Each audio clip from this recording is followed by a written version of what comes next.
शुरू में जैसे ही बढ़ते गए तो शुरू में मेरा नाम अर्जुन नहीं रखा था। चौधरी ओम प्रकाश चौटाला जी की एक बड़ी पकड़ थी प्रशासन पर। बिल्कुल बिल्कुल। आज रोज सुनने को मिलता है कि जी फलाना अफसर नहीं सुनता, दोपहर को छुट्टी हो जाती थी, वापस आ रहे होते थे तो घर पहुंचने से मतलब पहले हमें कैसे पता चलता था कि दादाजी घर आ गए हैं कि सीएम हाउस के सामने एक बड़ा सा ग्राउंड है और वो पूरा का पूरा ग्राउंड जो है वो गाड़ियों से बसों से भर जाया करता था। जी जी।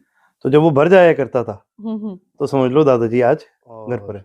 चढ़ गया बस में, ठीक है, आशा खेड़ा बस अड्डा है तो वहां तक गाड़ी छोड़ गई और वहां से आगे बस में चढ़ गए। मेरे साथ पीएसओ थे माँ जी के, तो हम तो उनको संतरी भैया कहते थे, वो साथ थे। और बस में जाते जाते जैसे कोई बच्चा होता है बच्चों से कोई सवाल भी कर लेते हैं कि जी आप कौन हो बेटा, कहाँ जा रहे हो, ये वो। मेरे से कोई पूछ ले कि बेटा आप कौन हो, आपके पापा क्या करते हैं, तो मैंने बोला मेरे पापा एमएलए है। अच्छा कौन एमएलए? अभय सिंह। अच्छा आपके दादाजी? मैं ओम प्रकाश चौटाला है, सीएम है। कि परिवार अलग हो रहा है, बिखर रहे हैं, तब मन में क्या था? छोटी सी बच्ची आई और वो आके जो साथ में मेरा कार्य करता था, मेरे ख्याल से महज कुछ 6-7 साल की होगी, तो आके उसको ना ऐसे ही पूछे ये देवीलाल का पोता है? तो उसने बोला हाँ। तो वो देख के बड़ा खुश हुई यार, ऐसे उसने ऐसा करा, मैंने भी करे। मैं बड़ा अचंभित हुआ, जननायक चौधरी देवीलाल जी ही प्रधानमंत्री। उन्होंने आगे वीपी सिंह का नाम, उन्होंने कहा भाई चौटाला से है, तो क्या अच्छा वो देवीलाल का गांव? तो क्या हाँ जी बिल्कुल, आप कैसे जानते हो? तो उन्होंने बड़ी तारीफ करी उनकी कि जी हमारी बड़ी मदद करते हैं, तारीफ करी। तो चौधरी लेखराम जी बड़े बताएं जो आपने अपने दादाजी के साथ व्यतीत किया हो, पिताजी के साथ, और वो आप साझा करना चाहते हैं और वो हमेशा याद रहे कि वो पल भी था। बड़े लाडले लाडले भाई हैं, ठीक है, वो कहीं बैठे कुछ ही बोलते रहे जी, ठीक है, कुछ ही है, दिन में दिन रात जो मन करे, जो उनके मन में आए बोलते रहे। पर जब वो अकेले बैठे होंगे, हाँ, तो मैं पूरा लिपटा हुआ था, तो शक्ल शुक्ल मेरी तो पहचान में ही नहीं आ रही थी। अच्छा, ठीक है, और मेरे हाथों पे भी लगा हुआ था। तो सुबह सुबह तो नहीं, पर जब धूप आ गई थी तब बड़े चोई साहब आके बाहर लॉन में बैठे हुए थे फार्म की बात, और तब मैंने उनके अखबार पकड़ लिए थे। तो अखबार पे सारा वो कड़ा हो गया था तब। लेकिन यूं है कि रात को अगर खाने में कड़ी ना दिखे तो मन सा नहीं लगता जी। हाँ, तो कड़ी है जी जी। नमस्कार, मैं हैप्पी सिंगला और आज के हमारे प्रोग्राम के जो मेन गेस्ट हैं वो हैं रानिया के विधायक अर्जुन चौटाला। अब अर्जुन चौटाला जी के साथ आज के कुछ पलों को साझा करते हैं, उनकी लाइफ के बारे में जानते हैं और राजनीति क्या है, राजनीति का अर्थ क्या है, तो ये भी आज के पॉडकास्ट में हम आपको बताएंगे। और कुछ ऐसे पलों की ऐसे पल हैं वो उनके साथ साझा करेंगे जो उनकी लाइफ का एक बहुत जरूरी हिस्सा है और समझते हैं कि इनको शेयर भी करना चाहिए और कुछ उनसे सीखा भी जा सके। अर्जुन जी कैसे हैं आप? बहुत बढ़िया जी, बहुत बहुत धन्यवाद पॉडकास्ट पे बुलाने के लिए। जी जी। तो मौसम बदल रहा है, सबसे पहले तो तबीयत के बारे में बताएं, तबीयत कैसी है? नहीं ठीक है, मौसम बदल रहा है, लेकिन जी जी मौसम के साथ साथ जो वस्त्र है वो भी बदल रहे हो, गर्म कपड़े पहनने शुरू कर दिए। जी जी ठीक है, अभी तक तबीयत ठीक है, कोई दिक्कत वाली बात नहीं। जी जी। तो अर्जुन जी शुरुआत करते हैं, सबसे पहले तो अपने जन्म स्थान के बारे में बताएं और अपने गुरु के बारे में बताएं। जन्म स्थान जी मेरा चौटाला गांव ही है जी। हमारे गांव का जो हॉस्पिटल है मैं वहीं पैदा हुआ था और वो भी बड़ा यूनिक सा दिन था क्योंकि ओरिजिनली प्लान था जी सिरसा या हिसार जाने का। मेरे जितने भी बड़े भाई हैं सारे हिसार बॉर्न हुए हैं, लेकिन आंधी और तूफान के चलते सिर्फ इतना समय मिला कि भी घर से गांव तक जाया जाए, तो मैं उस टाइम पैदा हुआ। और शुरू में जैसे ही बढ़ते गए तो शुरू में मेरा नाम अर्जुन नहीं रखा था जी। कई बार अपने होता है कि जी नाम निकाले जाते हैं, तो अलग अलग अक्षरों से नाम आया था। फिर मेरा नाम दादाजी ने उन्होंने फैसला करा कि भी इसका नाम अर्जुन रखा जाएगा। जी जी। बड़े भाई का नाम करण था, फिर मेरा नाम अर्जुन रखा गया। और गुरु भी मेरे दादाजी है जी। हालांकि मेरे को वो सौभाग्य प्राप्त नहीं हुआ कि पॉलिटिकली कभी भी मैं उनके साथ जा सकूं, क्योंकि जब तक हम कॉलेज वगैरह में थे तब तक हम पॉलिटिकल कार्यक्रम में कम ही जाते थे। कोई इलेक्शन में आना जाना होता था अलग बात थी, पर उसके अलावा नहीं था। लेकिन जैसे जैसे हम राजनीतिक तौर से आगे बढ़े, चौटाला साहब को उस टाइम जेल होगी, लेकिन उनके बारे में हमें बहुत कुछ सीखने को मिला जी। उनके साथ जब बैठे, उनके पुराने किस्से सुने, उनके संघर्ष के बारे में सुना, आम जनता के बीच में गए, उनके कार्यकर्ता के बीच में गए, लोकदल के कार्यकर्ता के बीच में गए। तो क्योंकि चौटाला साहब का हर अपने कार्यकर्ता के साथ एक पर्सनल टच रहा है जी। तो हर कार्यकर्ता के पास एक अपना एक पर्सनल किस्सा है जी। चौटाला साहब के साथ उसका क्या एक्सपीरियंस रहा। तो थोड़ा थोड़ा थोड़ा थोड़ा थोड़ा थोड़ा सबसे वो एक्सपीरियंस लेने की कोशिश करता हूँ। और हमारी कोशिश ही ये रहती है, जिस प्रकार चौधरी ओम प्रकाश चौटाला जी ने संगठन के प्रति, प्रदेश के प्रति जिस प्रकार उन्होंने संघर्ष करा, कि हम 100% तो मेरे को नहीं लगता हम आज कहीं लायक हैं, लेकिन हमारा प्रयास रहेगा कि जितना हो सके 99-100% तक वहां तक हम पहुंचने का काम करें। जी जी। तो अर्जुन जी, शिक्षा कहाँ तक आपने ग्रहण की है? शिक्षा जी वैसे तो मैंने मेरी 12th ही करी है। जी जी। मैंने बिशप कॉटन शिमला में करी थी मेरी 12th। एशिया का सबसे पुराना पब्लिक बोर्डिंग स्कूल है और काफ़ी पुराना इसका इतिहास है। इसका जो फाउंडर है वो एक बड़ा प्रसिद्ध बोर्डिंग स्कूल है ईटन जी। वहाँ के हेड हाउस मास्टर हुआ करते थे बिशप कॉटन जो है। बाद में भारत आए, उन्होंने अपना ये स्कूल शुरू करा। और कई परंपराएं हैं जो आज के दिन हम स्कूल सिस्टम में देखते हैं, जो बिशप कॉटन स्कूल में शुरू हुई थी। जी जी। आपने देखा होगा स्कूलों के अंदर हाउस होते हैं, कोई ग्रीन हाउस है, कोई ब्लू हाउस है, अलग अलग नाम होते हैं सबके। जी जी। स्कूलों के अंदर कैप्टन बनते हैं बच्चों के अंदर। आपने देखा होगा कोई क्लास कैप्टन बनता है, कोई स्कूल कैप्टन बनता है, कोई हाउस कैप्टन। ये सारी प्रथाएं हमारे स्कूल से शुरू हुई थी। जी जी। काफी पुराना अच्छा स्कूल रहा है। उसके बाद मैं मेरी आगे फर्दर एजुकेशन के लिए यूएसए गया था और मैंने मास मार्केटिंग में क्या कहते हैं अपनी पढ़ाई शुरू करी थी। लेकिन चौटाला साहब के जेल के चलते जी। फिर मैं उसके बाद वापस आ गया, तो वहाँ मन नहीं लग रहा था। और यहाँ के एमिटी में मैंने लॉ स्कूल में एडमिशन लिया था। 1.5 साल मैंने वो भी करा अटेंड, परंतु वो भी मैंने पूरा नहीं करा। जी जी। क्योंकि मेरा नहीं मन लग रहा था पढ़ाई में। उसके बाद मेरा यूं मन था कि भाई घर पे जाओ और अभी ज़रूरत है कि भी घर के अंदर जाके जितना हो सके परिवार के साथ मिलके, पार्टी के साथ मिलके, या जैसे भी है कि काम करने का समय है। और मैं मेरी 1.5 साल पढ़ाई करके उसके बाद फिर आ गया था। जी जी। और राजनीति से दूर रहा। मैं ज़्यादा गांव रहता था, तेजाखेड़ा, और घर की जो खेती वगैरह वो सारी देखता था। सीखने को मिला, बहुत कुछ सीखने को मिला, और गांव ही रहता था। राजनीति में मेरा आना हुआ 2018 में, जब गोहाना रैली हुई। उसके बाद कहीं पर हम राजनीतिक तौर से, मैं करण भाई सब तो चलो पहले से थे, मैं उसके बाद कोई एक्टिव होना शुरू हुआ। जी जी जी। तो राजनीति के में आप नहीं आना चाहते थे, उससे पहले का क्या एम था, क्या करना चाहता था अर्जुन? देखो, ऐसा नहीं है कि राजनीति में नहीं आना चाहते थे। हम जिस परिवार से हैं, जी जी, आप एक चीज ये देखिए कि आज हम जिस भी मुकाम पर पहुंचे, मैं अगर आज विधायक भी बन के आया हूँ, तो उसके अंदर मेरी मेहनत कम है और मेरे परिवार की, बड़े चौधरी साहब की, चौटाला साहब की, चौधरी अभय सिंह जी, उनकी मेहनत ज्यादा है। मेरे को उनका नाम मिला है। उस नाम के साथ साथ आपको बड़े प्रिविलेज मिलते हैं, आपको बड़े क्या कहते हैं फायदे मिलते हैं, लेकिन उस नाम के साथ आपको एक जिम्मेदारी मिलती है। जी। जननायक चौधरी देवीलाल कोई छोटा मोटा नाम नहीं है, बहुत बड़ा नाम है। आज पूरे विश्व के अंदर उनका नाम प्रसिद्ध है। जी। और इस बात के लिए प्रसिद्ध है कि उन्होंने किसानों की आवाज हमेशा उठाने का काम करा। बिल्कुल। देश के अंदर, प्रदेश के अंदर बड़ी लड़ाइयां लड़ने का काम करा, सारी जीवन संघर्ष करने का जो काम करा है, वो पूरे विश्व में उनका नाम आज प्रसिद्ध है। जी जी। तो जब आपको लोग उस परिवार से जोड़ के देखते हैं, तो फिर आपकी तुलना भी उसी प्रकार से की जाती है। जी जी।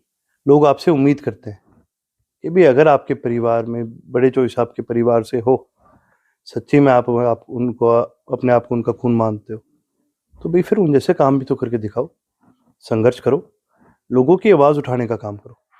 देखो ऐसा तो है नहीं कि समाज में सारा कुछ ठीक है, जी जी बथेरी तकलीफें हैं। आज भगवान की दया से एक बहुत बड़ा प्लेटफॉर्म हमें मिल रहा है। अगर हम इसका दुरुपयोग करते हैं या अपने स्वार्थ के लिए इसका फायदा उठाते हैं, क्योंकि कोई भी कर सकता है, बहुत लोगों ने करा भी है, तो वो गलत है। वो उस बड़े चौधरी साहब की लेगेसी को धोखा देने वाली बात है, उनके नाम को धोखा देने वाली बात है। ये जब जिम्मेवारी हमारे ऊपर आई, जब ये सवाल हमारे से किए गए, जब पार्टी न्यारी हुई, तो हमने इस जिम्मेवारी को समझी। उससे पहले भी राजनीतिक तौर पर मेरा कभी ये सोच नहीं थी कि भी मैंने आगे रहकर राजनीति करनी है। मैंने हमेशा ये सोचा था पीछे रहकर करनी है। ये राजनीतिक तौर से आप बहुत कॉन्ट्रीब्यूशंस कर सकते हो, पॉलिसी मेकिंग है और चीजें हैं, संगठन की राजनीति है, तो मेरा हमेशा से उसके अंदर ज्यादा विश्वास रहा। आगे रहने की ना इच्छा थी ना जरूरत थी, क्योंकि बड़े भाई थे वो कर रहे थे। बिल्कुल। और इच्छा सिर्फ मन में एक ही थी कि भाई जननायक चौधरी देवीलाल का नाम जैसे उन्होंने पूरे विश्व के अंदर किसानों के लिए, प्रदेश के लिए, देश के लिए उन्होंने प्रसिद्ध करा, उस तरह से दोबारा लोकदल की सरकार बने, दोबारा उस नाम को हम प्रसिद्ध करने का काम करें, दोबारा हरियाणा की जनता की सेवा करने का मौका मिला है। तो कोई अच्छी पॉलिसीज लाकर, अच्छे कानून बनाकर, एक अच्छा सिस्टम बनाकर, जैसे चौधरी ओम प्रकाश चौटाला जी की एक बड़ी पकड़ थी प्रशासन पर। बिल्कुल बिल्कुल। आज रोज सुनने को मिलता है कि जी फलाना अफसर नहीं सुनता, ये नहीं सुनता, वहां नहीं चलती, सरकारी महकमा धीमा हो गया है जी। सड़कें बनती नहीं है, 6-6 महीने तक नहीं बनती, 6-6 महीने तक टेंडर नहीं पास होता है। और हमने ये भी देखा है चौटाला साहब के राज में ये सड़कें हफ्ते के अंदर बन जाया करती थी। बिल्कुल। बड़े बड़े हाईवेज, बड़े बड़े प्रोजेक्ट्स जिनको 6-6 साल आमतौर पर लगते हैं आज के दिन, वो 6-6 महीने में, साल के अंदर कंप्लीट हो जाया करते थे। जी जी। एक बड़ा फर्क है।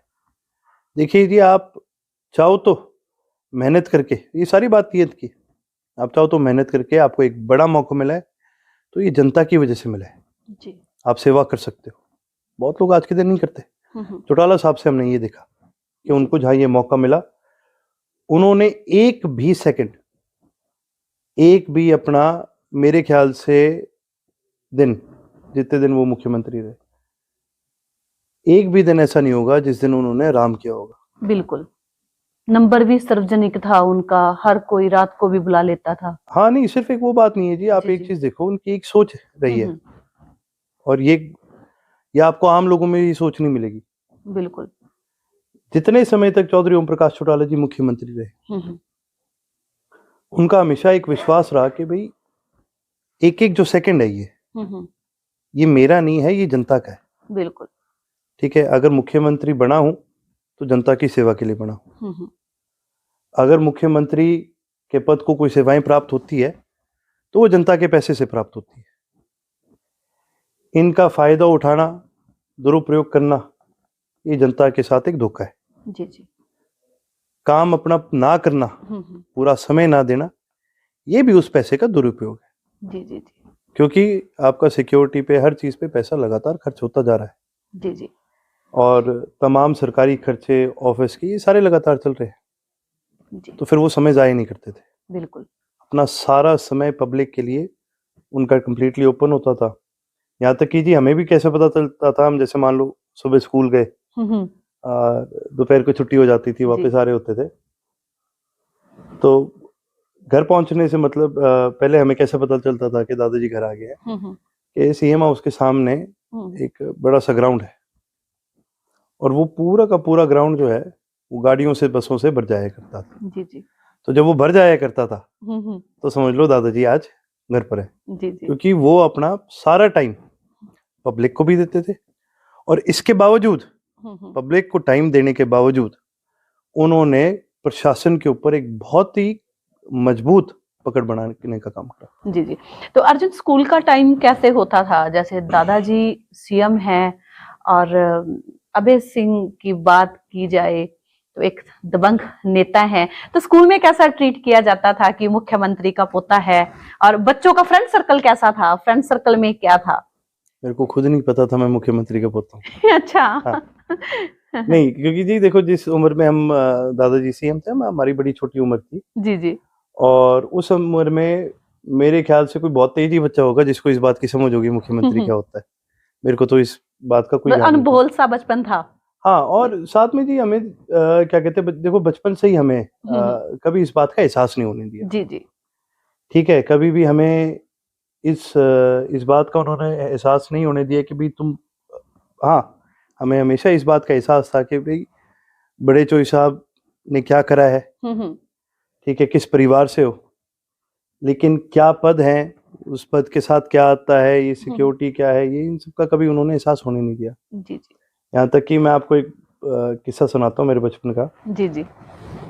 मेरी स्कूल की छुट्टियां थी और छुट्टियों में माँ जी ने बोला कि भाई बच्चों को गांव भेज दो। जी। तो करण भैया तो चले गए थे उस समय, पापा के साथ कहीं गए थे। तो मैं गांव चले गया था माँ जी के पास। तो जब स्कूल शुरू होने वाला था तो था कि भाई चलो वापस जाना है। तो माँ जी ने दादाजी को फ़ोन करा और उन्होंने बोला कि भाई आपने यहाँ से कल पास से गुजरते हुए जाना है, तो आप एक गाड़ी भेज देना फार्म पर, और भैया अर्जुन को स्कूल जाना है, इसको ले जाएंगे। तो दादाजी ने बोला कि भाई क्यों, इसको बोलो बस पे चढ़ के आ जाएगा। अच्छा। हाँ, मैं पटियाला से होते हुए जाऊंगा, तो इसको पटियाला तक की बस जो है उसमें, नहीं पटियाला से नहीं जा रहे थे, मेरे ख्याल से कुरुक्षेत्र से या पेवा से कहीं से जा रहे थे। तो उन्होंने बोला भाई वहाँ उसको भेज देना और वहाँ तक बस में आ जाएगा, और वहाँ से फिर मैं चंडीगढ़ जाऊंगा तो मेरे साथ चल पड़ेगा। तो उन्होंने बोला भाई बच्चे को अकेला थोड़ी भेजेंगे। उन्होंने बोला कोई नहीं, कोई एक जना साथ आ जाएगा, कोई दिक्कत नहीं। तो चलो ठीक है, हाँ कोई दिक्कत नहीं। और रोडवेज आपको पता ही है चौटाला साहब के टाइम में बड़ी सेफ भी रही और बड़ी इफेक्टिव भी थी। तो अगले दिन खाना खुना पैक करा और चढ़ गया बस में। ठीक है, आशा खेड़ा बस अड्डा है, तो वहां तक गाड़ी छोड़ गई और वहां से आगे बस में चढ़ गए। मेरे साथ पीएसओ थे माँ जी के, तो हम तो उनको संतरी भैया कहते थे, वो साथ थे।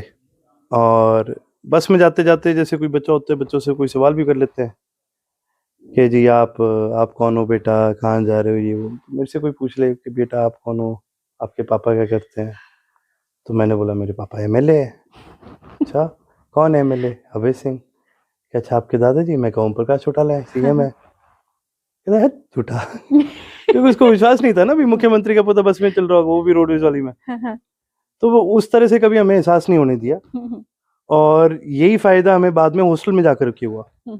देखो भारत के अंदर आज बहुत अच्छे अच्छे स्कूल्स हैं जिनके अंदर 5 स्टार फैसिलिटीज हैं, बहुत अच्छा एजुकेशन है, बहुत अच्छी चीजें हैं, और भेजने को हमें किसी भी इस तरह के स्कूल में भेजा जा सकता था। जी जी। पर पर्टिकुलरली हमें इस हॉस्टल में इसलिए भेजा गया कि इसका एक इतिहास है जी। और हमारे हॉस्टल की बड़ी खासियत थी कि भी दुनिया भर के भाई हर तरह से, हर जगह से बच्चे आते थे। हम सबके साथ घुले मिले, हमारी अपब्रिंगिंग बड़ी अच्छी रही। तो उस वजह से कभी ना कभी बड़े होते हुए कभी कोई लालच हो, ना कभी इस बात का एहसास हुआ कि भी हम कौन है या क्या है। जब तक एहसास हुआ तब तक तो हम भी संघर्ष की राह पर चल लिए थे। जी जी जी। जी, तो अर्जुन जी जीवन साथी के बारे में बताएं, शादी के बारे में बताएं। लव मैरिज है या फिर अरेंज मैरिज? नहीं जी, अरेंज मैरिज है। अरेंज लव कह सकते हैं आप। मैं अपने आप को बड़ा सौभाग्यशाली मानता हूँ, और 4 साल हो गए, और मेरे ख्याल से एक आपका जीवन साथी जो है वो आपको एक बहुत बड़ी ताकत देने का काम कर सकता है। मुझे एक बहुत बड़ी ताकत मिली है मेरे जीवन साथी के रूप में, और मैं तो बड़ा खुश होता हूँ। मेरे से ज्यादा पढ़ी लिखी है, मैं तो 12वीं पास हूँ, वो तो डॉक्टर है। जी जी जी। तो इस बात की भी बड़ी मेरे को खुशी होती है। जी जी। और अब तो परिवार अच्छा बढ़ रहा है, आगे 2 बच्चे हैं, खुशी है। जी जी। और मुझे पूरा विश्वास भी है कि इस प्रकार से एक जो ताकत मिलती रही है, ये वैसे ही ताकत आगे बढ़ती रहेगी और आगे बढ़ते रहेंगे। जी जी। अगर चौटाला परिवार की बात की जाए, ताऊ देवीलाल की बात की जाए, तो क्या आइडल रहा है पूरे इंडिया में। मानते हैं, परिवार की एकता को मानते थे, भाइयों के प्यार को मानते थे। अभय सिंह और अजय सिंह में बहुत ज्यादा प्यार, बहुत ज्यादा। मे भी वो आज भी है, भाई के लिए भाई का प्यार, एक रिश्ता। देखो राजनीतिक अलग है, रिश्ते अलग हैं। तो जब आया, मतलब ऐसा दौर आया कि परिवार अलग हो रहा है, बिखर रहे हैं, तब मन में क्या था अर्जुन? भाइयों में भी आप में बहुत ज्यादा मतलब प्रेस ने आज भी देख सकते हैं, तब मन पे क्या फीलिंग्स थी कि परिवार बिखर रहा है? देखिए, जब ये होना शुरू हुआ जी, तब एक बात मेरे बिल्कुल समझ में नहीं आई। वो ये था कि भाई ये कर क्यों रहे हैं जी। भाई। उनके मन में कभी ये लालच आया कि भाई पार्टी पर हमारा कब्जा होना चाहिए, कल को हम फ्यूचर होने चाहिए? तो वो बात तो क्लियर थी। फिर मेरी तरफ से क्लियर थी, करण भाई साहब की तरफ से क्लियर थी। हम कभी पॉलिटिकली आगे आए ही नहीं, भविष्य ये थे जी। पार्टी इन्होंने चलानी थी, हमने इनकी हमेशा मदद करनी थी। ये बातें बड़ी क्लियर थी। तो जब ये बातें हमारी तरफ से क्लियर थी, उसके बावजूद जब ये सारा होने लगा, तो इस बात का एक बड़ा सा मन के अंदर एक सवाल सारा कि भाई जरूरत क्या है इस चीज की। फिर धीरे धीरे जैसे जैसे चीजें होती रही तो दिखता रहा कि भाई इनके जो तारे हैं वो तो कोई और ही खींच रहा है, और इनके मन में भी कहीं ना कहीं लालच आने शुरू हो गए। वहीं दूसरी तरफ यूं है जी के मेरी मेरे भाइयों के साथ ठीक बनती थी, कोई ऐसा वो नहीं है। और मैं जब कॉलेज में भी होता था तब भी दुष्यंत के पास ही रुकता था, और हमारी अच्छी बनती थी। कई चीज़ें होती थी जिन पे हमारी बड़ी सहमति होती थी, कई इंटरेस्ट होते थे जो हमारे मिलते थे, और बचपन हमने सारा साथ बिताया है। बिल्कुल बिल्कुल। लेकिन बात यह है कि जी जिंदगी में जो कुछ भी मिला है ना, वो चौटाला साहब की बदौलत, बड़े चोई साहब की बदौलत मिला। बिल्कुल ठीक है, आज भाई तुम किसी भी मुकाम पर हो, आज तुम अपने आप को ये कहने लायक बन गए कि भाई हम मुख्यमंत्री पद के दावेदार हैं, आज तुम अपने आप को MP MLA कहने लायक बन गए, आज तुम अपने आप को कुछ भी कहने लायक बन गए। था किसकी बदौलत? जी जी। ये अपनी जड़ों को ही भूल गए। आज चौटाला साहब घर में बैठे हैं, आपके दादाजी इस घर के मुखिया हैं, और आपका कोई ऐसा योगदान नहीं है जिसकी वजह से ये संगठन चला है। ये संगठन चौटाला साहब ने बनाया है अपना खून पसीना एक करके। जब ये पैदा भी नहीं हुए थे, चौटाला साहब तब से इस संगठन को चला रहे हैं। बिल्कुल। जब इनके पिताजी पैदा नहीं हुए थे, उससे पहले जननायक चौधरी देवीलाल जी की रीढ़ की हड्डी बन करके उन्होंने इस घर को संभाला है, उन्होंने इस परिवार को संभाला है। जननायक चौधरी देवीलाल ने इस प्रदेश को संभाला, इस देश को संभाला है, लेकिन इस संगठन को, इस परिवार को चौधरी ओम प्रकाश चौटाला जी ने संभाला है। जी जी। उनकी बदौलत ना ये संगठन होता, ना ये परिवार होता, अगर वो ना होता। जी जी। और अगर आज आप तुम उनको नहीं मान रहे, तो भाई फिर हमारा रिश्ता ही क्या है? बिल्कुल। हमारा रिश्ता उनकी बदौलत है। अगर आप उनको नहीं मान रहे तो भाई ये तो कच्चे धागे हैं। जी जी। ये टूट गए तो टूट गए, क्या बड़ी बात है इसके अंदर? जी। बतेरे होते हैं क्या? सारी उम्र हमें पढ़ाया क्या गया है? जी। बचपन से हम हिंदू हैं, हमें बचपन से महाभारत पढ़ाई गई है। महाभारत के अंदर क्या है? भाई भाई तो लड़ रहे हैं। लड़ाई किसकी है? एक की लालच की, एक की धर्म की है। वो अपने लालच के लिए लड़े। हमारा धर्म, हमारा कर्तव्य, हमारा दादा, हमारे परिवार, हमारी सोच, हमारी विचारधारा हमारे संगठन के साथ है, हम वही खड़े रहेंगे। जी जी। तो चौटाला परिवार के साथ, INLD के साथ दृष्टिकोण और जुड़ाव कितना है अर्जुन का? देखिए जी, पूरा है, हम तो पले बड़े इस चीज में। और आपको जननायक चौधरी देवीलाल जी की विचारधारा समझने के लिए आपको उनकी सोच समझनी बहुत जरूरी है। जब हम विचारधारा की बात करते हैं तो ये कोई ऐसी हवाई सोच नहीं है। जननायक चौधरी देवीलाल ने हमेशा जो कमजोर रहा है समाज में, जिसको दबाया गया है, हमेशा उसके पक्ष की लड़ाई लड़ी। और ये आज से नहीं, अपने राजनीतिक जीवन से नहीं, अपने पर्सनल जीवन में भी हमेशा उन्होंने जो कोई भी कमजोर रहा है उसकी मदद करी। जैसे कि आप जानते हैं मुजाहरा आंदोलन जननायक चौधरी देवीलाल जी का चलाया हुआ है। मैं आपको उससे पहले एक किस्सा बताता हूँ। मैं चौटाला गांव में डोर टू डोर कर रहा था जी। हमारे सरपंची का इलेक्शन था, तो सभी कार्यकर्ताओं के साथ हम डोर टू डोर कर रहे थे। तो एक इतनी सी छोटी सी बच्ची आई और वो आके, जो साथ में मेरा कार्यकर्ता था, मेरे ख्याल से महज कोई 6-7 साल की होगी, तो आके उसको ना ऐसे ही पूछे, ये देवीलाल का पोता है? तो उसने बोला हाँ। तो वो देख के बड़ा खुश हुई यार, ऐसे उसने ऐसा करा, मैंने भी करे। मैं बड़ा अचंभित हुआ। मैंने उस मेरे साथी से पूछा, सुभाष था उसका नाम, मैं कहा भैया ये क्या कहते हैं, इतनी छोटी बच्ची है, इसको बड़े चोई साहब का नाम कैसे पता है? अच्छा। हाँ। तो उसने बताया कि जी ये उस समाज से आते हैं जिनके पास कभी रहने के लिए जगह नहीं हुआ करती थी। वो जो लड़की है वो लाहौर समाज से थी और वो आपको जैसे पता है वो एक जगह से दूसरी जगह में जाते रहते हैं। उनको गांव में जमीन जननायक चौधरी देवीलाल जी ने दिलाई, खेती करने लायक जमीन दिलाई, 10-10, 15-15 किले सबको दिलाए, गांव में रहने का स्थान दिलाया, ठीक है, और उनको वहां पर बसाने का काम करा। और उनका परिवार कोई मेरे को नहीं पूछता या कोई शायद मेरे को ना याद करे, पर उनका परिवार, वो लोग आज भी जननायक चौधरी देवीलाल को बहुत याद करते हैं। तो ये बड़े चौधरी साहब की सोच थी। उन्होंने सिर्फ ये नहीं देखा कि यार कि भी क्या चल रहा है, क्या सिस्टम है, उन्होंने हमेशा ये देखा भी इस सिस्टम के अंदर, इस समाज के अंदर कमजोरी कहाँ पर है, मैं इसको ठीक करूं। दूसरी एक बड़ी प्राथमिकता बड़ी चौधरी साहब की हमेशा उनकी सोच की रही है एजुकेशन की। मार्क टली एक बहुत ही वरिष्ठ पत्रकार रहे हैं बीबीसी के। जी जी। और वो बड़े चोई साहब के समय में उस टाइम इंडिया कवर करते थे सारा, तो वो बड़े एक्टिव थे, उनके से मिलते रहते थे।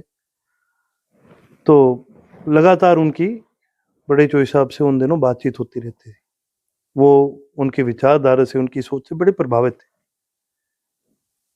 तो जब वीपी सिंह जी प्रधानमंत्री बने, उससे पहले लगभग सब ने ये तय कर रखा था कि जननायक चौधरी देवीलाल जी ही प्रधानमंत्री। उन्होंने आगे वीपी सिंह का नाम आगे करा। तो उसने जाके पूछा मार्क टली ने कि जब मिले तो बड़े चाय से उन्होंने बोला भाई क्यों भाई, कैसा रहा, ठीक रहा? तो उसने पूछा बड़े चोई साहब आपने ये क्या कर दिया, आपने ये बड़ी गलती करी है। तो बड़े चाय साहब बोले भाई मैंने कोई गलती नहीं करी।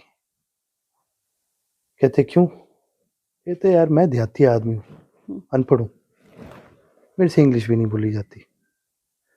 भारत के प्रधानमंत्री को दुनिया भर में जाना है, लोगों से मिलना है, इंग्लिश में बात करनी है और करनी है, मेरे को कोई बात समझ में नहीं आएगी, अंतर्राष्ट्रीय राजनीति इनकी समझ में नहीं आएगी। मैंने सारी जिंदगी संघर्ष करा है, बिल्कुल, मैं तो लोगों की आवाज को उठाने का काम करा है, तो मेरे ख्याल से मुझे नहीं होना चाहिए था प्रधानमंत्री।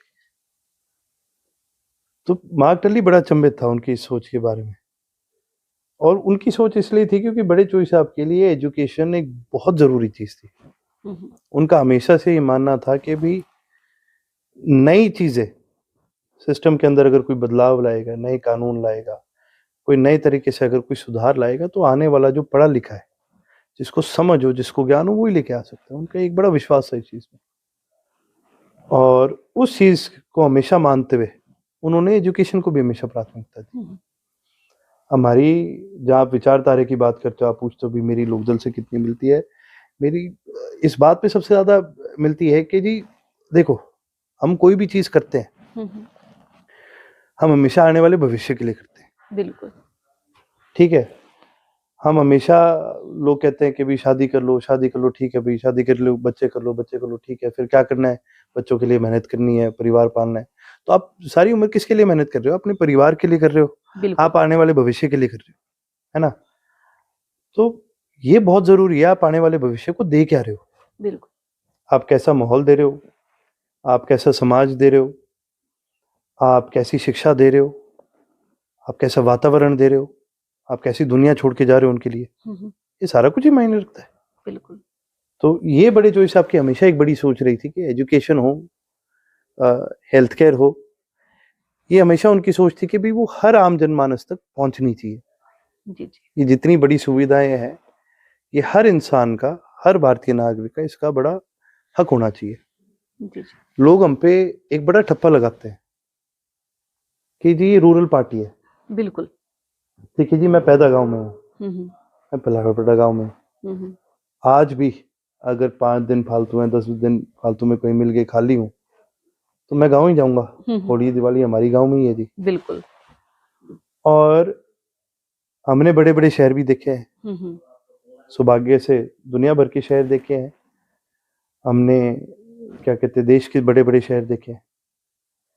देखिए, जब भी आप बात करते हो देश को डेवलप बनाने की, आगे बढ़ाने की, तो उसका एक बड़ा मूल ये है कि भाई हर आम नागरिक तक हर सुविधा पहुंचनी चाहिए। इसका मतलब ये है कि गांव गांव तक वो सुविधा पहुंचे जो आपको किसी बड़े शहर में मिलेगी। और विदेश में, विकसित देशों में, दुनिया भर में ऐसे देश है जहां पर आपको ये चीजें देखने को मिलती है। और वहां पर इस चीज का फायदा ये देखने को मिलता है कि ये चीज उन्हीं देशों के अंदर है जो दुनिया के सबसे मजबूत देशों में कहलाए जाते हैं जी। विकसित देश कहलाए जाते हैं। आज हम पूरी तरह से विकसित नहीं हम बन रहे हैं, लेकिन हम तभी हो पाएगा ये जब हर आम आदमी तक ये सारी चीज जा सके। जननायक चौधरी देवीलाल जी जब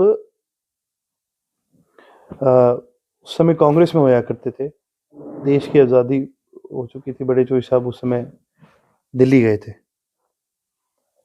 तो आपको पता है भाई, ये भी एक नई चीज आई थी कि भी टूटियों में पानी आता था जी जी। तो उन्होंने भी वहां ये चीज देखी। तो जब वापस आए तो उन्होंने गांव में ये बात कही थी कि भाई अगर कभी अपना राज बन गया तो ऐसा सिस्टम लगाएंगे, हर घर के अंदर टूटी लगाएंगे आप, एक से ठंडा आएगा, एक से गर्म आएगा। तो लोग कहते थे बेकार है ये, कोई विरोधी होता था या कोई और होता था, वो कहता है बेकार है, ऐसे कैसे हो सकता है कि भी टूटी से पानी आएगा, घर घर में लग जाएगी, ऐसा थोड़ी होता है। बिल्कुल बिल्कुल।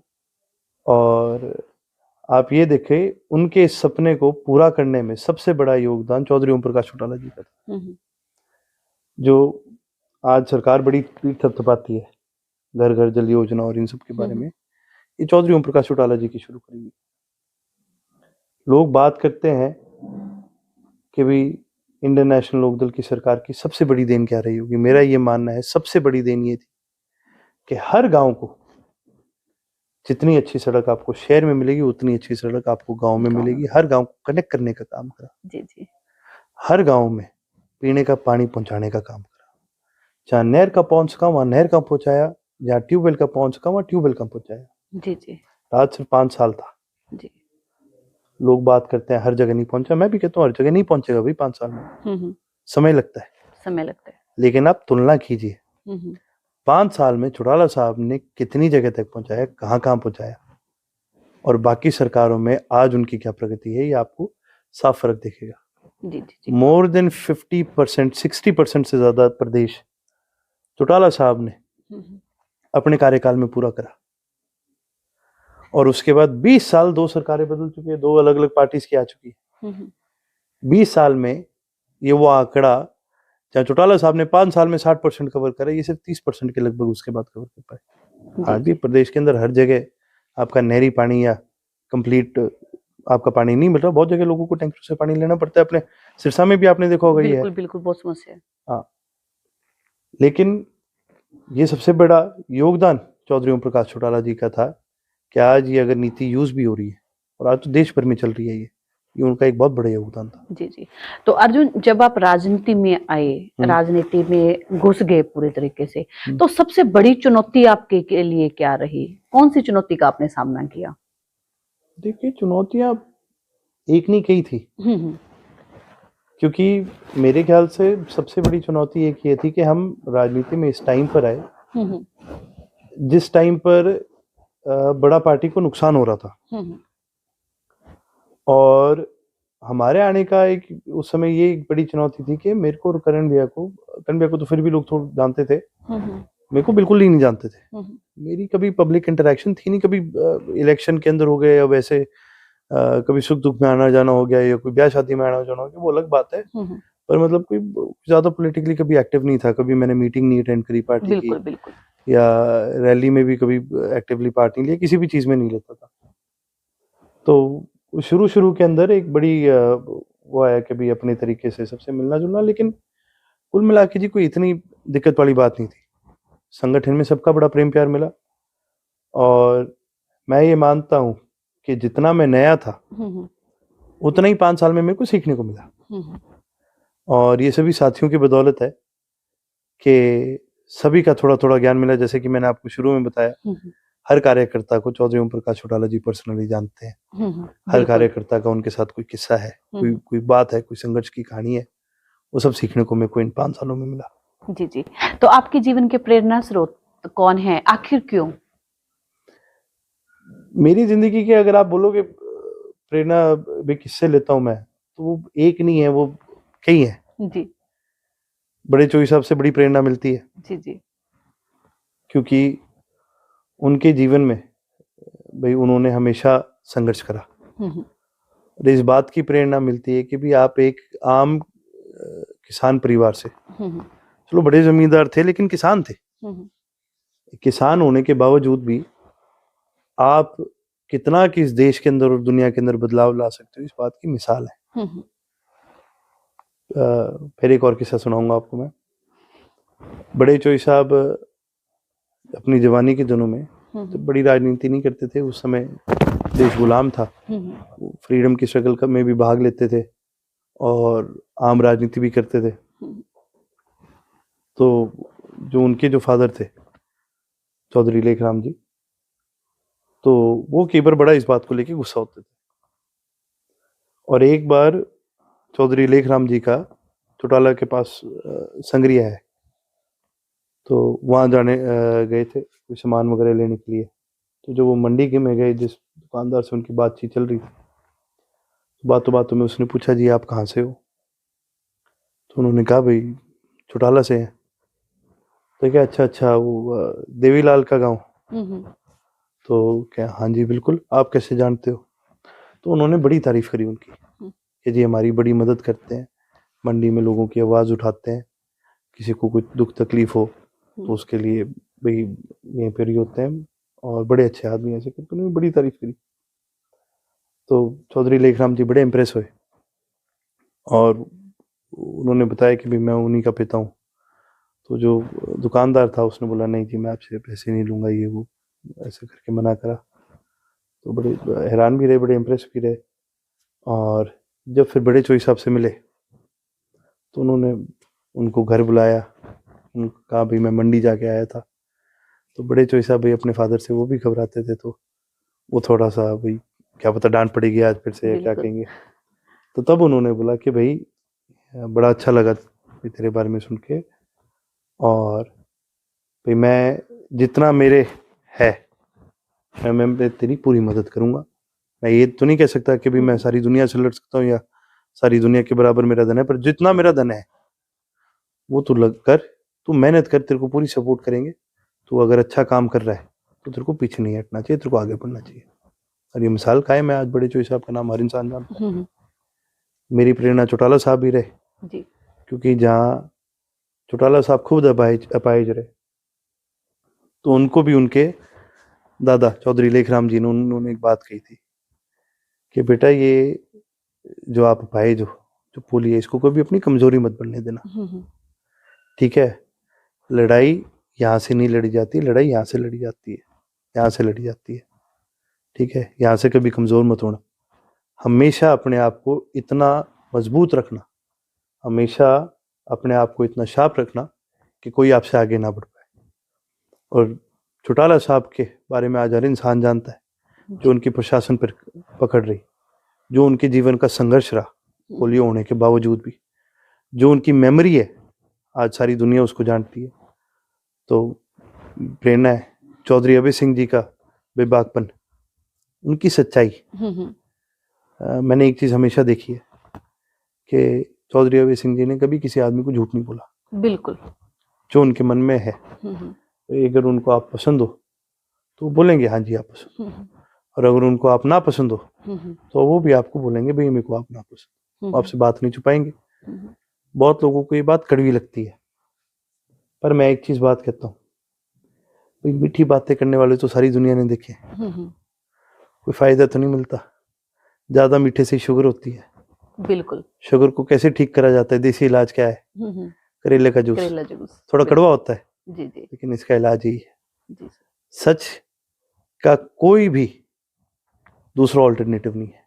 सच की सबसे बड़ी ये ताकत है जो है वो आपके सामने है। जी जी सच्चाई के साथ लड़ना, और कितनी भी बड़ी परिस्थितियों का सामना करना पड़े, हंस के उनका सामना करना, एक बेबाकपन से सामना करना, ये बड़ी प्रेरणा हमें चौधरी अभय सिंह जी से मिली। तो अर्जुन, पहली बार जब विधानसभा में आपने कदम रखा तो वो एक्सपीरियंस कैसा था, और किसान केसरी अभय सिंह को आपने कितना मिस किया उस समय? मिसाल हैं अभय सिंह चौटाला। देखिए जी, विधानसभा में केवल मैंने नहीं, मेरे ख्याल से पूरी विधानसभा ने जी और सभी जितने भी मेरे को वहां साथी मिले, कोई कर्मचारी मिले या कोई अफसर मिले कि विधायक मिले, कोई क्लरिकल साथी मिले, जो भी मिले, सबकी बात पर यही बात थी, सबकी जुबान पर यही बात थी कि जी बड़ा सुना सुना सा लग रहा है कि चौधरी अभय सिंह जी आज यहाँ नहीं पहुंच पाए। सबको बड़ा दुख इस बात का था, क्योंकि ये एक सच्चाई है कि प्रदेश की सारी जो बातें हैं, जितने अहम मुद्दे हैं, वो चौधरी अभय सिंह जी ने उठाने का काम किया। बिल्कुल बिल्कुल। और ये बात जो हमारा ये पहला सेशन गया, इसमें ये बात साबित हुई। मैं आपको उसका आपको दूंगा, ये तो रिकॉर्ड की बात है। मेरे को बड़ी हंसी आई जिस दिन ये चीज हुई।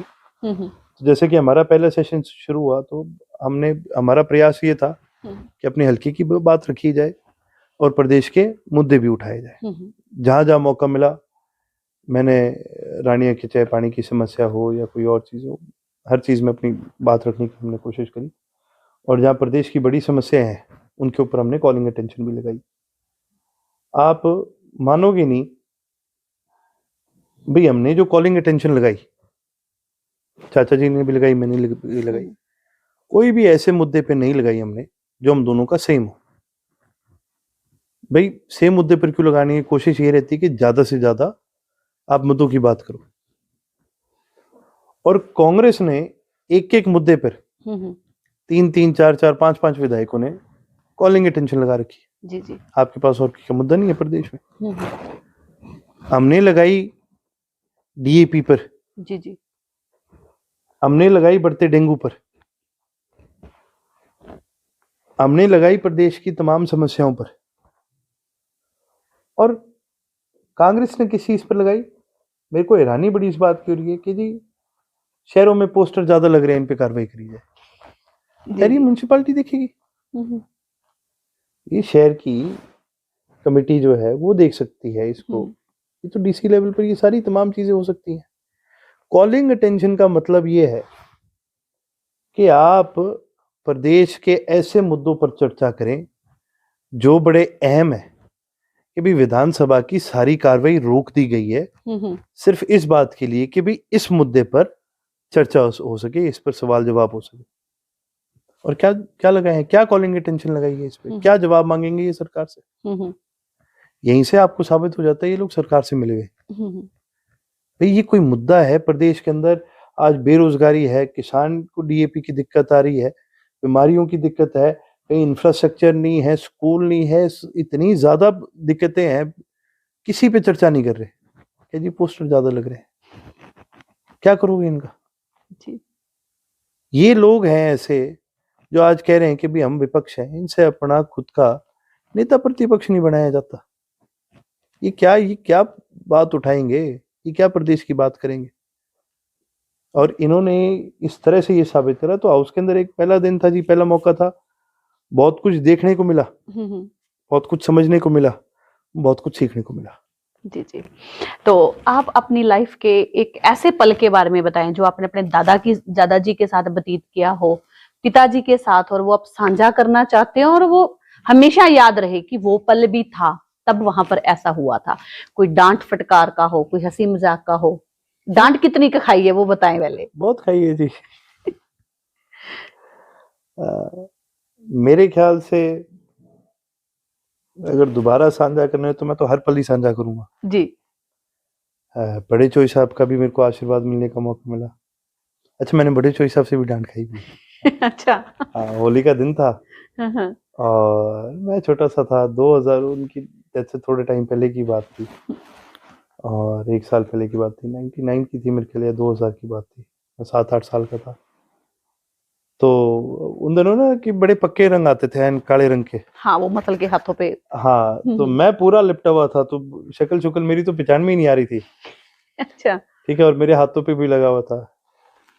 तो सुबह सुबह तो नहीं, पर जब धूप आ गई थी तब बड़े चोई साहब आके बाहर लॉन में बैठे हुए थे, आराम की बात है, और मैं भागा भागा उनसे मिलने चले गया और तब मैंने उनके अखबार पकड़ लिए थे।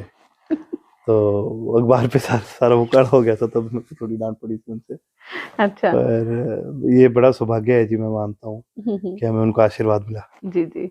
और भी उनका संघर्ष या उनका जीवन तो नहीं देखने को मिला, लेकिन उनकी गोद में बैठने का मौका मिला, इससे बड़ा और क्या आशीर्वाद हो सकता है। जी, जी। अगर अभय सिंह जी की बात की जाए तो काफी सख्त स्वभाव के हैं। देखते हैं तो एक भैंस आता है, तो नहीं। परिवार के साथ कैसा है, वैसी सख्ती थी या? देखिए जी, बात शक्ति की नहीं है और अभय सिंह जी का कोई सख्त स्वभाव नहीं है। वो सही आदमी के साथ बिल्कुल नरम है। अगर कोई बात गलत करेगा तो जैसे कि मैंने आपको बताया, वो ना तो झूठ बोलते हैं ना झूठ बर्दाश्त करते हैं।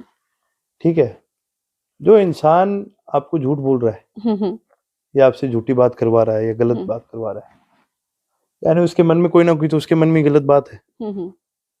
ऐसे इंसान की मदद क्या करनी, या ऐसे इंसान को क्यों आप बर्दाश्त करो? कि जिस लड़ाई को आप लड़ रहे हो, आप सच्चाई की लड़ाई को लड़ रहे हो, आप सही लड़ाई को लड़ रहे हो, तो फिर उसके अंदर गलत इंसान का कोई साथ देना या फिर उसके साथ कोई अच्छा पेश आना मेरे को तो नहीं लगता कोई जरूरी है। वही बात है, बहुत लोगों को ये बात खींचेगी, पर उन लोगों से ये पूछने वाली बात हो कि जरा तुम्हें बताओ तो सही, तुमने करा ऐसा क्या कि तुम्हें आज ये दिक्कत हो रही है? जी, जी। हाँ, कोई ऐसा नहीं होता जी, ये तो लोगों की बनाई हुई बात है। चौधरी अभय सिंह जी से ज्यादा सच्चा इंसान और एक और मिसाल दी जाती है, चौधरी अभय सिंह जी से ज्यादा खुले दिन का इंसान बिल्कुल। इस दुनिया में नहीं होगा। उन्होंने कह दी जो कह दी, और जिसके लिए उन्होंने अपना दिल खोला है तो पूरा खोला है, आधा अधूरा उन्होंने कभी कोई काम नहीं किया। और जैसे बाहर है वैसे ही घर पे है, खुले दिल के हैं, सच्चे हैं, और हमारी एजुकेशन में एक बड़ा योगदान रहा। मैं और करण भैया, हम दोनों नेशनल्स खेले राइफल शूटिंग में, जी, जी। .177 में, पीप साइड 10 मीटर, तो उसमें चौधरी अभय सिंह जी का एक बहुत बड़ा योगदान रहा। मेरे राजनीतिक जीवन में पहली बार मैं जेल गया तो मैं चौधरी अभय सिंह जी के साथ गया। संघर्ष के प्रति बहुत कुछ चौधरी अभय सिंह जी से सीखने को मिला।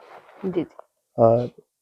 किस प्रकार से उन्होंने इस परिवार को संभाला, इस संगठन को संभाला चौधरी ओम प्रकाश चौटाला जी के जेल जाने के बाद, ये भी अपने आप में एक मिसाल है। जी, जी।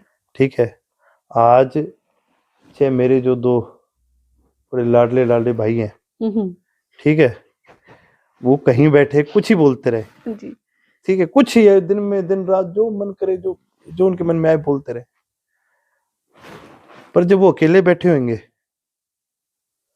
तो उनके दिमाग में एक बात तो हमेशा रहेगी कि तुम भी कोई एमपी नहीं बनते बिना चौधरी अभय सिंह के। बिल्कुल।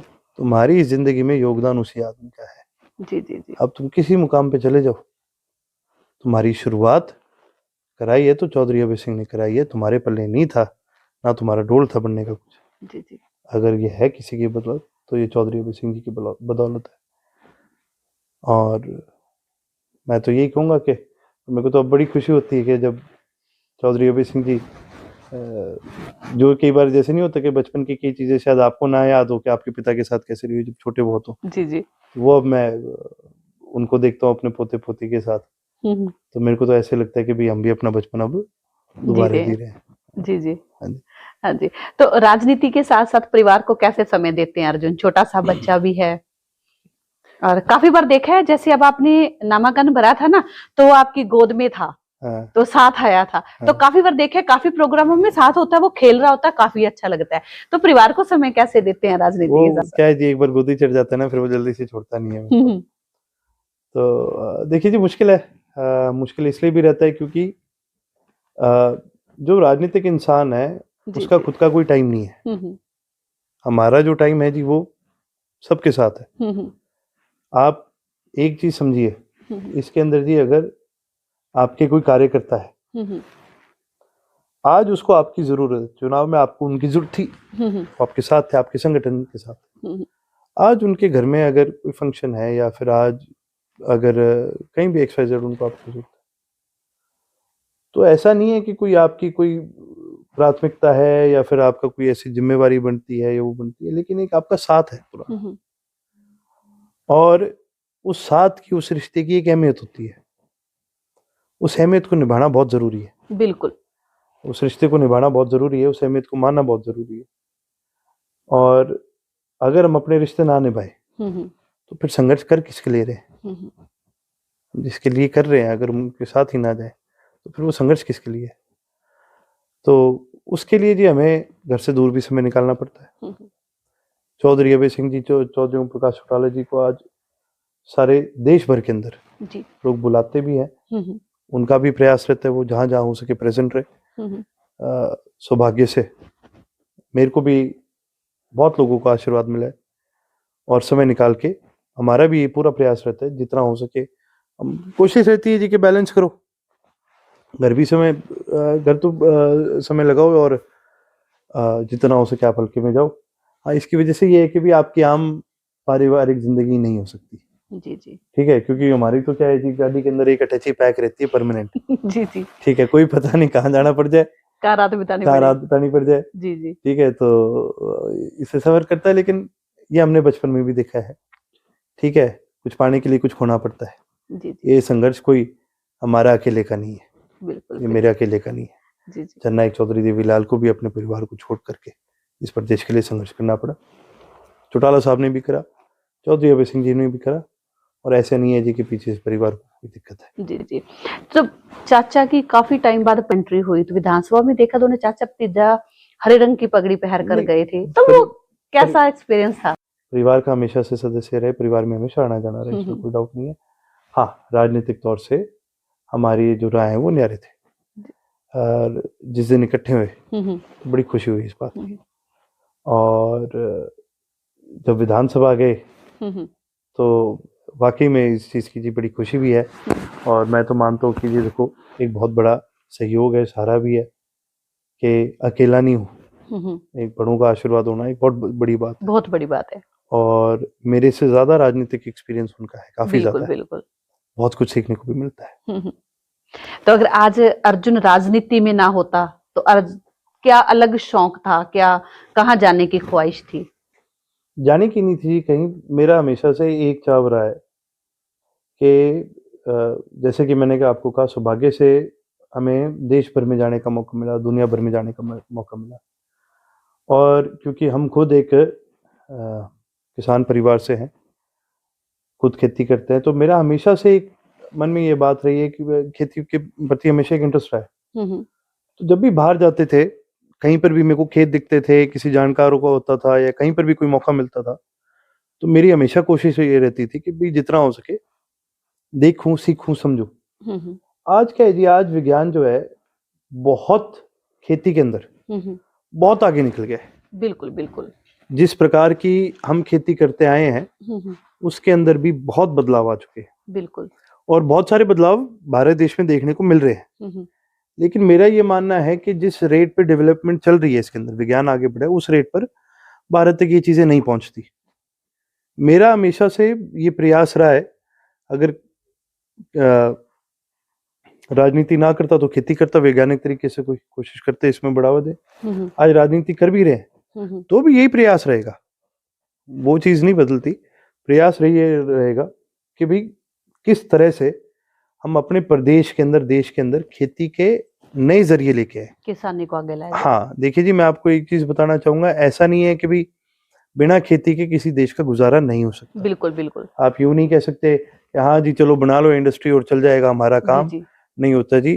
इंडस्ट्री चलानी है तो भी पेट भरना है, जंग लड़नी है तो भी पेट भरना है, ठीक है। चीन के अंदर दुनिया की सारी बड़ी इंडस्ट्रीज होंगी, पर चीन अपना पेट भी खुद भरता है। जी जी जी जी। ठीक है, अमेरिका के पास दुनिया भर की सारी ताकतें होंगी, इंडस्ट्रीज होंगी, पर अमेरिका भी अपना पेट खुद भरता है। जी जी। अगर हमारे देश में हमारा पेट भरने वाला परेशान है, पेट में दिक्कत है, तो उस दिक्कत को आप दबाओगे या उस दिक्कत को ठीक करा जाता है? जी। सही तरीके से ठीक करा जाता है। आज खेती के अंदर इंफ्रास्ट्रक्चर की बड़ी जरूरत है। बिल्कुल।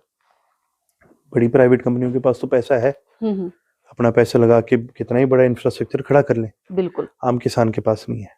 जी। सरकार ने सारी उम्र, देखो जी, ऐसी बात नहीं है, भारत की रीढ़ की हड्डी किसान है। किसान है। भारत देश को किसान ने बनाया, किसान के संघर्ष ने बनाया, ठीक है। भारत के किसान को दबाने के लिए ही अंग्रेज आए थे। भारत की खेती को इंडिगो फार्मिंग होया करती थी, भारत में एक बड़ा मशहूर होया करता था इंडिगो फार्मिंग, ठीक है। महात्मा गांधी ने उनके इंडिगो फार्मर्स के लिए बड़ी लड़ाई भी लड़ी, हमें हिस्ट्री में पढ़ाया गया। तो भारत के किसान, भारत के मसाला, भारत की खेती, भारत के किसान को तो ही गुलाम बनाने के लिए आए थे अंग्रेज, और किसको गुलाम बनाने के लिए आए थे? बिल्कुल। तो भारत के किसान ने तो सारी उम्र संघर्ष करे और इस देश को आज भी खड़ा करे। हमारा इतना दायित्व बनता है कि उनको इतना सक्षम कर दे कि भी उनको किसी की जरूरत ना पड़े, ठीक है। और ये सरकार का दायित्व बनता है। जी जी। क्योंकि सरकार की हर चीज के अंदर सरकार किसान का एक बड़ा योगदान है। कॉटन इंडस्ट्री चलती है, भारत की प्रमुख है, तो कॉटन फार्मर्स की बदौलत है। आज देश का पेट भरता है तो भारत के किसान है। आज कोई भी बड़ी इंडस्ट्री चलती है, शुगर इंडस्ट्री भारत के अंदर इतनी प्रसिद्ध है, जूट इंडस्ट्री भारत की इतनी प्रसिद्ध है, सिल्क इंडस्ट्री भारत की प्रसिद्ध है, कितनी इंडस्ट्रीज हैं जो भारत की इतनी प्रसिद्ध है, ये सारी खेती की बदौलत चल रही है। आप इनको मजबूत कीजिए। तो हमारी तो यही प्राथमिकता रहेगी। दुनिया भर के अंदर बहुत सारी तकनीकें आ गई है जी, पानी की बचत है, आपकी फसल भी बढ़ सकती है, पानी भी कम लगता है, बहुत सारी चीजें हैं, लेकिन उसके लिए ध्यान देने की जरूरत है और सरकार को खास करके ध्यान देने की जरूरत है। जी। अर्जुन का सबसे बड़ा शौक क्या है? मेरे को जी रीडिंग का है, इतिहास का मेरे को हमेशा बड़ा शौक रहा है। राइफल शूटिंग का रहा है, क्योंकि एज ए स्पोर्ट हम करते थे। मेरे को ऑफ रोडिंग का है, ट्रैकिंग का, कैंपिंग का हमेशा से रहा है, बचपन से रहा है।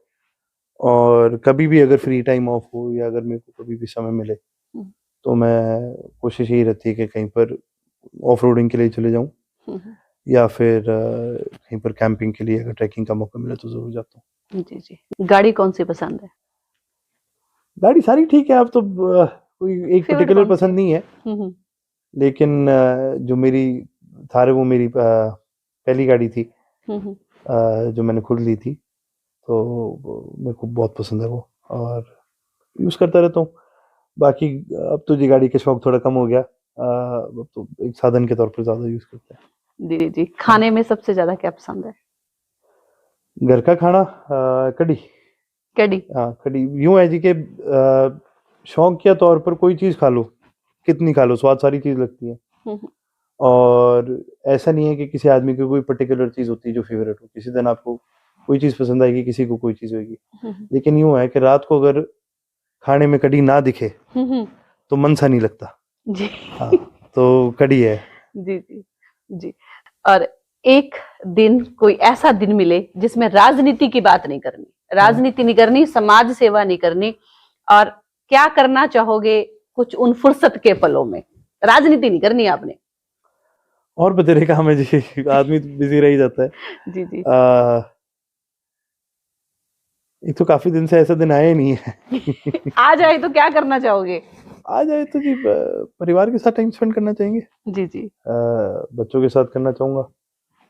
और हमें छोटे होते हुए बड़ा सौभाग्य प्राप्त रहा अपने फादर के साथ, जैसे कि जब भी पिताजी फ्री होते थे, अभी सिंह जी फ्री होते थे, तो वो भी हमें कहीं ना कहीं लेके जाते थे या फिर हमारे साथ बड़ा टाइम स्पेंड करते थे। तो मेरे ख्याल से जी राजनीतिक आदमी यही होता है जो सारा दिन बाहर रहे, फ्री टाइम मिले तो अपने परिवार के साथ ही स्पेंड करना चाहिए। जी। फेवरेट मूवी कौन सी है? हीरो कौन पसंद है? शुरू में जी संजय दत्त के बड़े फैन होते थे जी। अब तो पिक्चरें ही बहुत टाइम से संजय दत्त आपके फैन है? हाँ, बाद में पता चला संजय दत्त पापा का फैन है। बिल्कुल। मेरी जो उनसे मुलाकात हुई पहली बार यहीं घर पर ही हुई थी। जी जी। साहब का बाई इलेक्शन चल रहा था और 2010 की बात है। तो मैं उस टाइम हॉस्टल में था जी। लेकिन हमारी छुट्टियां थी तो मैं भी यहाँ था। हॉस्टल के मेरे कई दोस्त भी आ रखे थे। हम अपने डोर टू डोर कार्यक्रम वगैरह करते थे। तो हम किचन में खड़े थे कि भाई रोटी लेने गए थे और पीछे से संजय दत्त भी वहीं हमारे साथ ही खड़े थे और वो भी रोटी लेने आए थे। अच्छा। तो वो कहने आए थे कि भाई मेरी भी रोटी डाल दो। तो मैं तो पहली बार उनसे मिला और एक मेरा दोस्त था वो वकील है तो वो बेचारा इतना हक्का बक्का रह गया वैसे करके ऐसे ना खड़ा रह गया बेचारा। और संजय दत्त आया सबसे मिल लिया। वो चले भी गए बड़े प्यार से सबसे मिल के गए और वो बेचारा वैसे का वैसा खड़ा रहा। उसे हिला नहीं गया। काफी जोर का झटका लगा। हाँ जोर का झटका लगा। फैन था काफी बड़ा फैन था उनका। हाँ। और पिक्चरें वगैरह तो जी अब काफी टाइम से नहीं देखी। वैसे हाँ स्कूल कॉलेज में बहुत देखते थे। वही बात है जी कोई ऐसी फेवरेट तो है नहीं। हर साल कोई ना कोई यूं लगता है जैसे अब आजकल ये ट्रेंड नहीं हो गया हर साल नई पिक्चर आती है जी जी। तो पुराने ब्लॉकबस्टर सारे तोड़ देती है। तो पिछली अच्छी थी तो ये भी अच्छी है तो सारी अच्छी है। जी जी जी जी जी।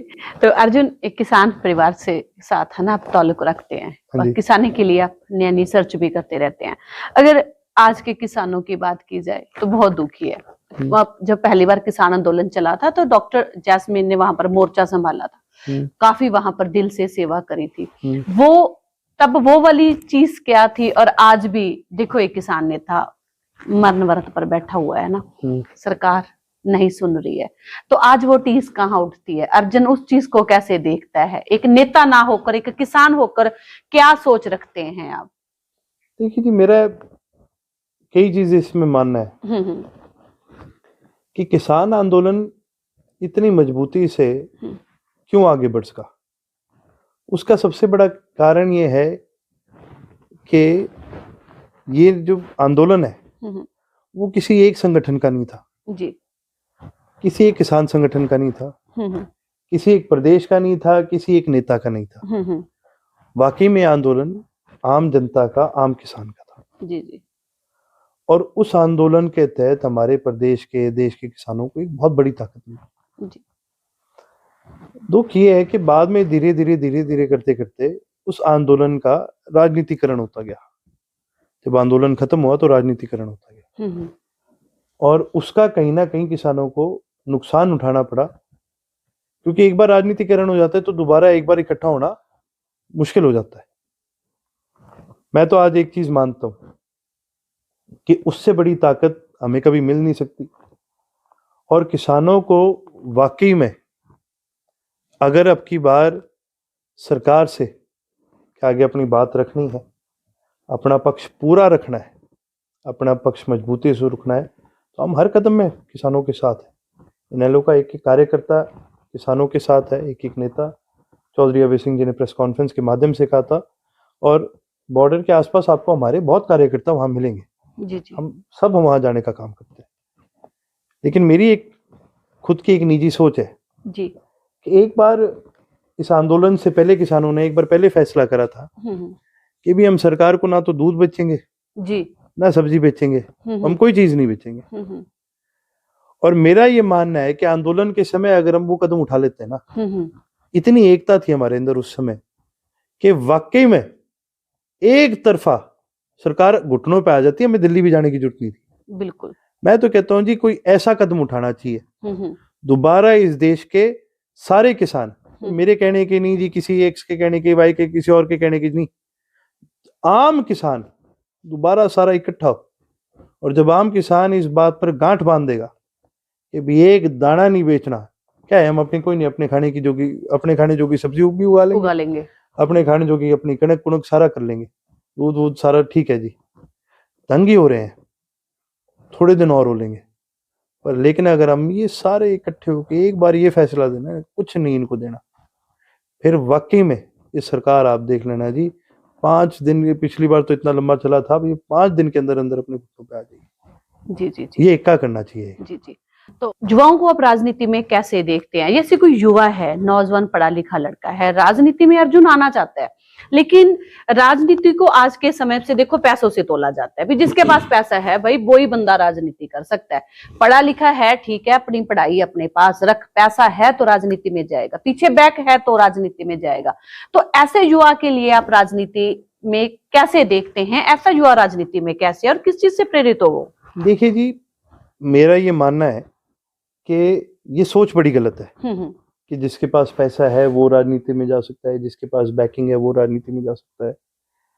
जब हम ये चीज सोचते हैं ना, तब हम अपने आप को कमजोर करते हैं। बिल्कुल। आप देश भर के जितने बड़े उद्योगपति हैं, जितने बड़े करोड़पति हैं, उनको उठाइए। कितने ऐसे हैं जो परिवार से, कई होंगे जो पुराने उद्योगपति परिवार से वो आगे अपना काम कर रहे हैं, पर कितने ऐसे भी तो हैं जिनके पास कुछ नहीं था, जिन्होंने सिर्फ अपनी ग्रेजुएशन करी, कोई भी किसी ने बीटेक करी। आज सारे दिन मोबाइल खोलो आप, कौन सा ऐप नहीं है, जोमेटो, स्विगी, फलाना दिखा, ये सारे क्या है? कॉलेज के लड़के थे, कुछ नहीं था। जी जी। ठीक है, मेहनत करी, घूमे फिरे, पढ़े लिखे, अपनी पढ़ाई का फायदा उठाया, अपनी अकल लड़ाई और कहां से कहां तक नहीं पहुंची। उसी प्रकार से राजनीति के अंदर भी अगर आप देखेंगे तो आपको बहुत सारे परिवार मिलेंगे, लेकिन इसका मतलब ये नहीं है कि कोई नए चेहरे को मौका नहीं मिलता जी। बहुत से लोग हैं राजनीति के अंदर, और ज्यादातर वही लोग हैं राजनीति के अंदर जो जीरो से शुरू हुए हैं। उनका कोई राजनीति से लेना देना नहीं, या कोई धन की ऐसी बात नहीं। देखिए जी, ये सारी चीजें बाद में आती है जी। सबसे पहले आती है आपके करने की क्षमता। ठीक है, आप किसी राजनीतिक परिवार से भी अगर हो तो आपके परिवार का आपको कितना सारा मिल जाएगा? एक बार का मिल जाएगा, 2 बार का मिल जाएगा, इससे ज्यादा नहीं मिलता।